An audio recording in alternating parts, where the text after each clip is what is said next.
Hey, Master Coach G here, thriving after 50, mind, body, soul.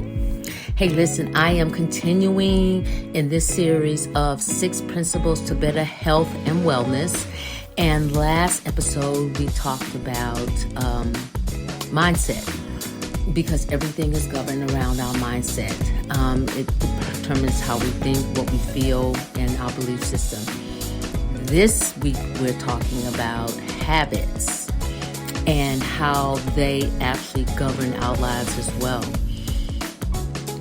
Here's one thing that I am sharing is that we need to understand that we don't decide our future. Our habits decide our future. And in this episode, I want you to be able to tune into that part, because our habits govern our lives. Literally, they do. So that's why there's so much research around habits and the things that we do on a repetitive basis, that part of the behavior studies and things of that nature. But yeah, it's really important. And that's the reason why I am sharing this part of these 6 principles to better health and wellness, because it is all tied into our wellness, the things that we do on a daily basis or things that we don't do on a daily basis. So that's why it's all tied in together. So this week's episode, I am talking about habits, and I hope that you will be able to glean something from this. And this is Master Coach G, and I will see you on the next level.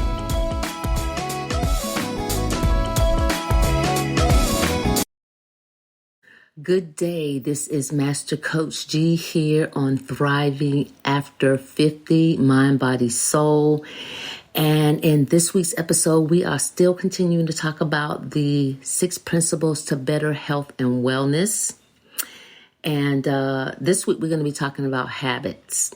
Yes, habits. We don't really realize how important our habits are and how much they dictate our lives. So we're going to talk about habits. What are habits? Habits are things that we do on a regular basis that sometimes we don't even have to think about. We just do it. It's like driving yourself to work every day. You don't really have to think about it. I mean, if you're in traffic, you do, but if you're just driving along, then you don't think about it. Here's another example of a habit that you don't think about, that you just do. It's like you put your sock and your shoe on the same foot every day. That's just a habit. You just do it. You don't think about it. You don't say, "Oh, I'm going to put my shoe on the left foot today first." You don't think about that. So that's what habits are. They're things that you don't even have to give any thought to. But here is the most important thing that we need to understand about habits, is that we don't dictate our future. Our habits dictate our future. And if you don't believe that's a true statement, look at your habits. Look at what you do. I mean, really think about, as I'm speaking, think about what you do from the time you get up in the morning. It's like you get up, you make your bed. That's a habit. You brush your teeth. That's a habit. You take a shower. That's a habit. You get dressed. That's a habit. So there's so many things that we do that are habits that dictate our future. It's like you're not going to run outside with no clothes on. So the habit is that you put your clothes on every day, and you don't have to think about it. But, now if you ran outside with no clothes on and you jumped in your car and you driving down the street and you get out and walk down through the middle of downtown, whatever city you're in, with no clothes on, then you're probably going to get arrested for indecent exposure. So that will dictate your future, pretty much.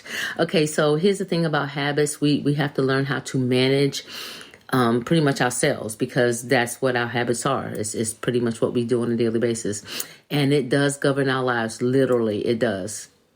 Because research have shown that half of our daily actions are driven by repetition.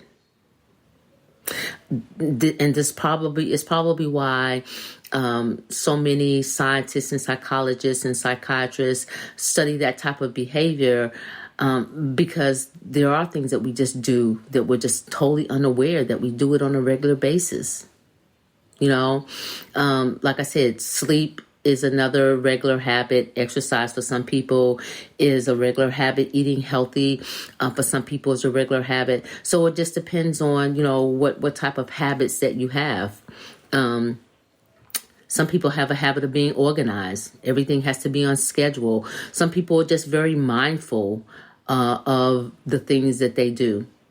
They're very strategic. They have a strategy on planning their day, their week, their month, their year, their 5 years, their 10 years. But all that's a habit. So if you start planning the things that you're going to do, like on a daily basis, then you're forming a habit of doing that on a daily basis. Like for me, I'm awake at 3 a.m., and that is my time to just kind of be aware of me being awake, number one, and meditating and thanking God and praying. It's a habit. It's a habit. First thing that I do when I wake up is like, God, thank you for letting me see another day. It's a habit. So we all have habits that we do without even thinking about it. But it also builds a routine. But that requires intention, and it also requires a series of behavior. So for me, the series of behavior would include the habit of waking up at 3 a.m. It involves the series of habits of, having a certain time that I wind down, having a certain time that I'm in bed, having a certain time that I go to sleep. That's a part of the series of me developing the habit of being in bed at a certain time. But here's the thing, there's a difference between routines and habits. There's a difference, because what happens is the first thing, it takes habits to build a routine. Let me just say that. It's not the habit themselves, it's the things that we do that builds a routine on a daily basis. So most of us assume that the two are interchangeable. And what we have to realize is that we fail at forming the habits. I mean, we fail at forming the patterns of behaviors, which creates the routine. And then we often blame ourselves for having the lack of understanding that there's a difference. See, in order to build a routine, you have to build a habit first. And then you have the routine. It's like you have a habit of putting your shoe on the same foot every day. But if you want to build a routine of breaking that habit, then you will have to be intentional about putting your shoe on the other foot every day. So then that will build the routine. Once you build a habit, then you will build a routine. So what you have to do is you have to pick the behavior that you want to turn into a routine. You have to pick the behavior of your habits that you want to turn into a regular routine. So let's say I was talking to a couple ladies this morning at the gym. We were all on the treadmill. And so she was, and I was talking about, I formed a walking group with some of my classmates. And, I wanted to start off with just the walking. We're just going to do the basic, because what we're trying to do now is we're trying to build the habit so we can build the routine. So the first thing that we're doing is building the habit is, okay, you guys show up every Saturday morning at 9 a.m. and we're going to walk. We're going to just do 4 laps. We're just building the habit of you coming every Saturday.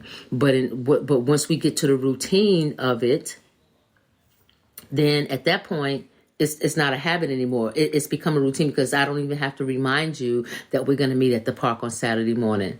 So what you do is you decide that you want to turn that habit into a routine, but it starts with turning the habit. You got to start the habit first. You got to start the habit first in order to turn it into a routine.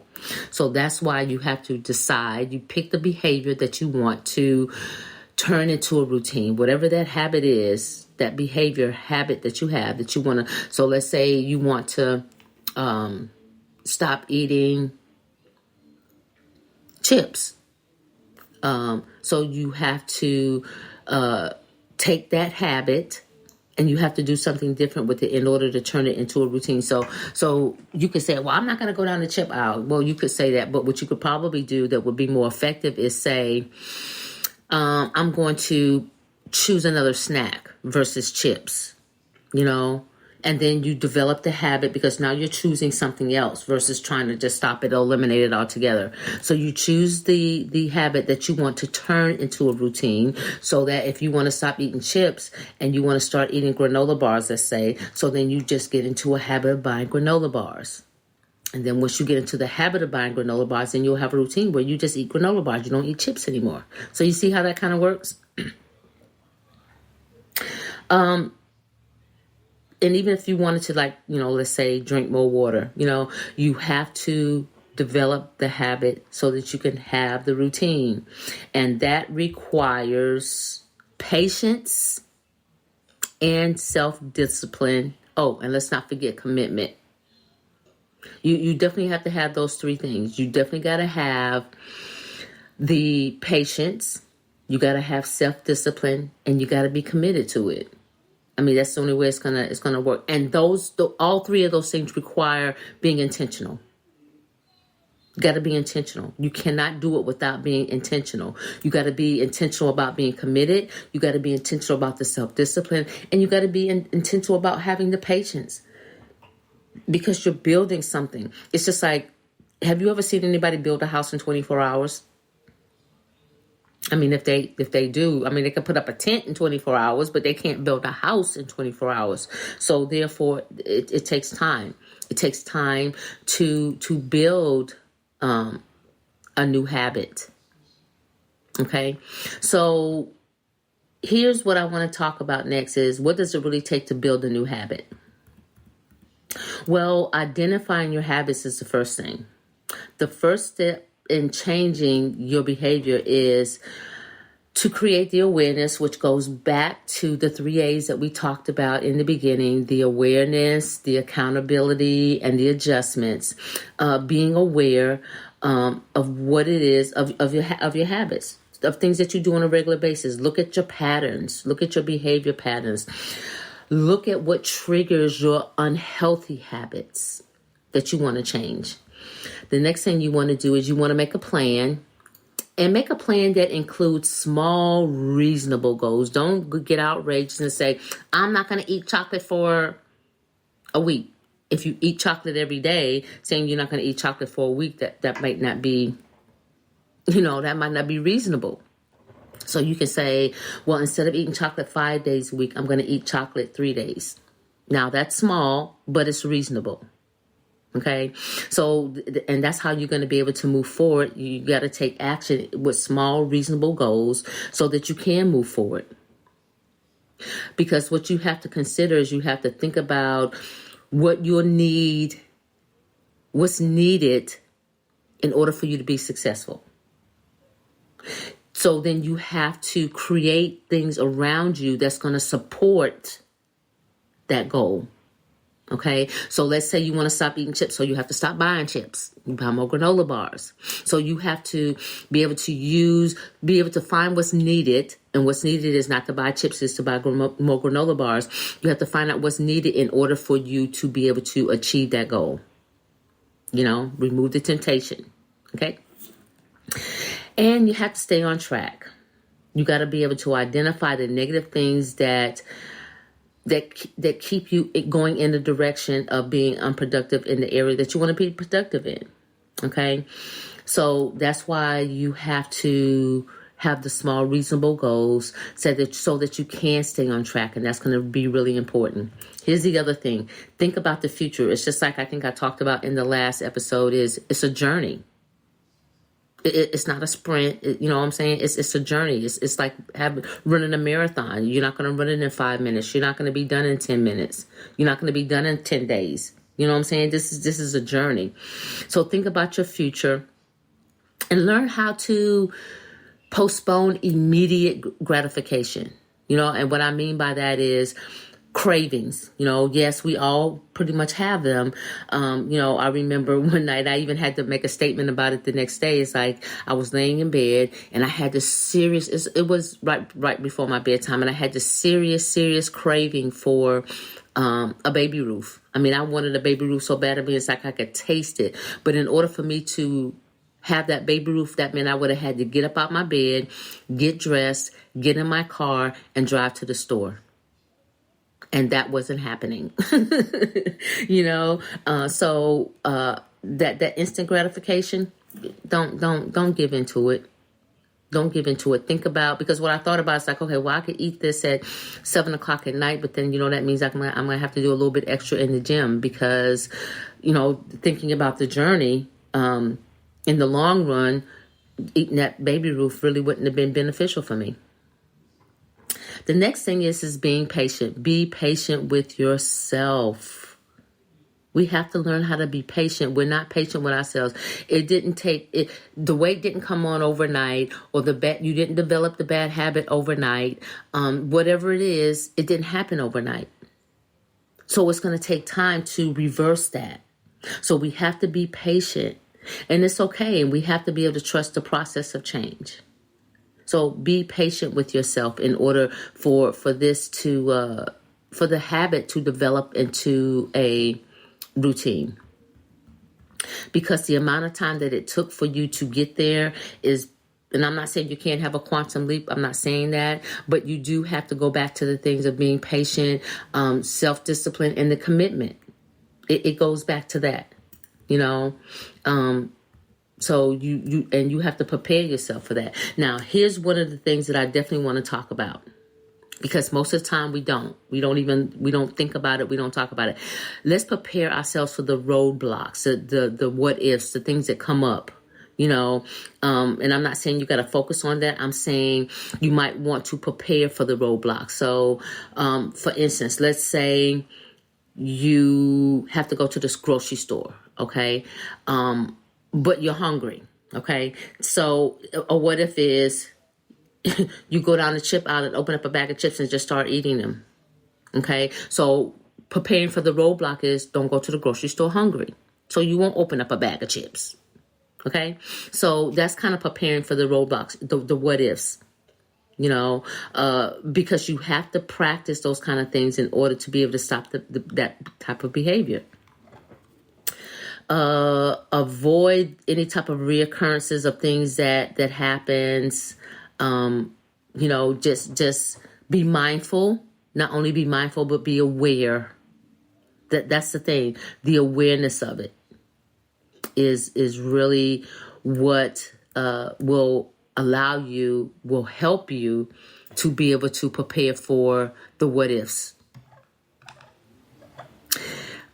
It's really important that you are intentional about your habits, about changing your habits into a routine. It's really important that you be intentional about that, because if you're not intentional, you can't change the habit from a habit to a routine, because you want to focus on the good habits that you have so you can turn those into a good routine. So let's say you have a habit of you started out eating healthier. Well, you want to turn that into a routine, because that's going to affect your quality of life. So being intentional about turning that particular habit into a routine is really a great thing. It's absolutely positively a great thing. Keep yourself accountable.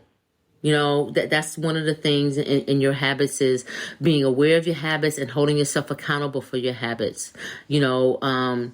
Find someone that will hold you accountable. It's like I have a friend of mine, and she'll say, oh, I'm going to go walking. I'm going to go walking 5 days this week, and sometimes she don't always feel motivated to go walking, but get someone to hold you accountable. If you can't hold yourself accountable, if you want to change the habit or increase the habit or improve the habit of walking every day, and you are not holding yourself accountable, then get a partner or a family member, someone who will help you to hold yourself accountable for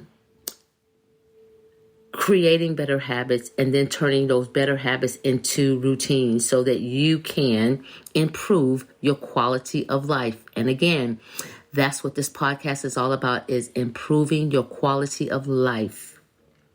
So I need you to be intentional about improving your habits and turning them into routines. That's what I have for you today. I hope that it adds value to your life. And remember that knowledge applied is power. This is Master Coach G, and I will see you on the next level. Hey, I just want to thank you for joining me here on Thriving After 50, Mind, Body, Soul. If you were able to glean some nuggets from this episode, become a subscriber, and every time that I drop something, you will receive a notification. Oh, please like it, please share it, so that someone else will be able to glean and receive some information that will also help them to improve their health and their quality of life. I appreciate you. Thank you. Coach G here, and I'll see you on the next level.